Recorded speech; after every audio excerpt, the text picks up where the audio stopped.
16,100 राजकुमारियां भगवान की यमुना तट पर बैठी हैं और कह रही हैं कि हे श्री यमुना जी, प्रति क्षण हमें कृष्ण की इतनी याद आती है, इतना विलाप होता है, ठाकुर जी का इतना हमको स्मरण होता है, हमारे चित्त का विरह शांत नहीं हो रहा है। कृपा करके आप हमें कोई मार्ग बताइए। हम धाम तो आ गए, हम वृंदावन तो आ गए हैं, लेकिन हमारे मन को चैन नहीं मिल रहा है। इतने में ही श्री यमुना जी प्रकट हो गई। और कैसे प्रकट हुई पता है? आंखों में काजल लगा है, मुख पे लालिमा लगी है, गले में सुंदर हार पहन रखे हैं और यहां पर सौभाग्य सिंदूर लगा रखा है, सुंदर लाल चुनरी ओढ़ रखी है, सुंदर आभूषण देख करके ये 16,100 राजकुमारियां बोली, हमने अपना स्वरूप परिवर्तित कर दिया क्योंकि श्री कृष्ण लीला पूरी करके चले गए और आप अभी भी सौभाग्य चिन्ह धारण करके खड़ी हो।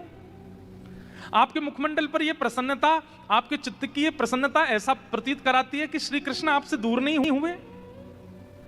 अरे वो पूरी लीला करके चले गए हैं और आप ऐसे सज-धज के घूम रही हो। यमुना जी बोली, कहां गए श्री कृष्ण? बोले वो लीला पूरी करके चले गए।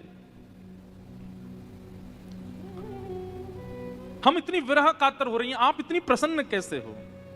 यमुना जी बोली, मैं जो कहूं उसको भली भांति समझना। बोले क्या? बोले व्यक्ति अपनी वस्तु से दूर होता है लेकिन अपने अंग प्रत्यंग से दूर कभी नहीं होता। आप स्कूल गए, टीचर ने कहा होमवर्क किया तो आपने बोल दिया कॉपी घर भूल आए। लेकिन कभी आप ऐसा कहते हो, टीचर बोले हाँ भाई आज एग्जाम है, आज तुम बुद्धि भूलाएं घर पे, कैसे करें? बुद्धि नहीं भूल सकते आप। या फिर आप ऐसा कहो कि मैं लिखूंगा कैसे, मैं तो हाथ घर छोड़ के आया हूं, हाथ तो संग ही है। यमुना जी कहती हैं व्यक्ति उससे दूर होता है जो उसका कभी था ही नहीं।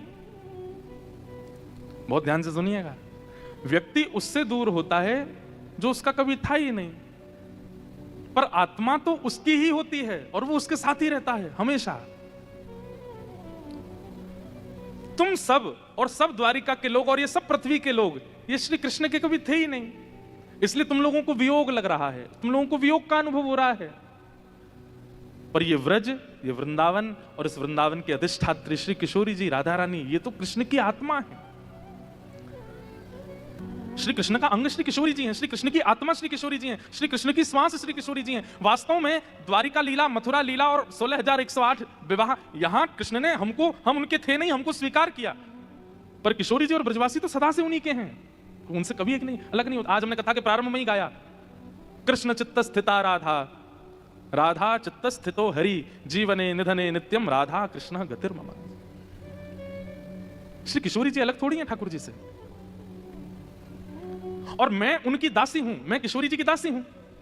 और उनके दासत्व का यह प्रभाव है कि विरहोस्मान न संस्पृशेत, मुझे विरह नहीं होता, मुझे व्याकुलता नहीं होती। और व्याकुल विरही वो होता है जिसकी वस्तु खो जाए, और प्रसन्न वो होता है जिसकी वस्तु साथ रहे। मैं किशोरी जी की दासत्व में रहती हूं और किशोरी जी के दासत्व में रहने के कारण मुझे श्री कृष्ण हमेशा समीप दिखते हैं। और जब मेरे प्रियतम मेरे समीप है तो मैं सौभाग्य क्यों ना धारण करूं, मैं श्रृंगार क्यों ना करूं? इसलिए मुझे विरह नहीं होता। और मैं आप लोगों से भी यही निवेदन करूंगी, आप 16,100 अब ब्रज वृंदावन आ गई हो, अब श्री किशोरी जी की शरण ग्रहण कर लो। अब ठाकुर जी को मत ढूंढो। द्वारिका में ठाकुर जी को ढूंढना था, गुजरात में ठाकुर जी को ढूंढना था, कुरुक्षेत्र में ठाकुर जी को ढूंढना था, महाभारत में श्री कृष्ण को ढूंढना था। अब ब्रज वृंदावन आ गए हो, अब तो किशोरी जी की शरण में जाओ। तस्य दास प्रभावेण विरहोस्मान न संस्पृशेत, उनके दासत्व से तुम्हारे चित्त का विरह शांत हो जाएगा।